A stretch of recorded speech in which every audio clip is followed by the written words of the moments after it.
Lapenya so ya kari India, bat katany syatay lammi ngi, da ka chicken neck, lani karendang siar.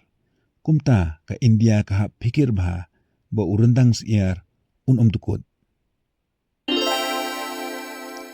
Ya ka Siliguri koridor, badon ha Darjeeling district, Jonggajela West Bengal, laju khot ru kum ka chicken neck, lani urendang siar.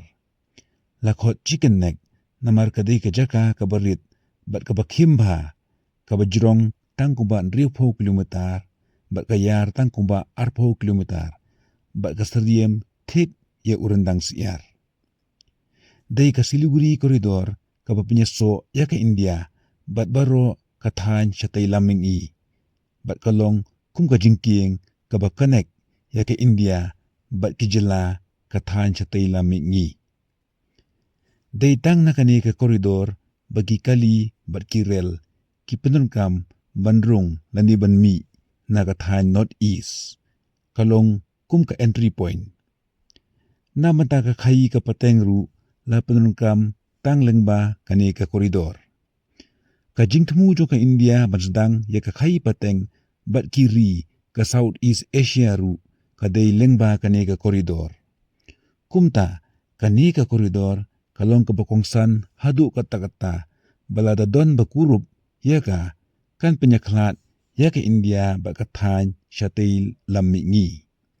Laki sodong ya ka Siliguri koridor, da ka Nepal syasap ngi, ka Bhutan syapang syatay, ba ka Bangladesh syapang syathe. Ka Doklam Valley, ka badai kasnong badon hakhap put China, India, bat Bhutan, ka jengay tang kumba 60 kilometer na kani ka koridor. Kumta kisipay China ru kim da jengay than shu na kani ka jaka. Ka chicken neck, kalong ka jaka ka basyong ir, lada jia ka thama hapadeng ka India ba ka China. Lada ka China, kayo ban kurup, bat khang ya kani ka koridor, kijela syatay laming ngi, kinlong kumbasya aksi.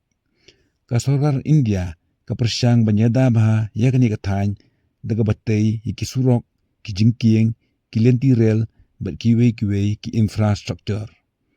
Ka pengklain ru, ya ki jingada ha kani ka koridor, daga babu shibun ki len sipay.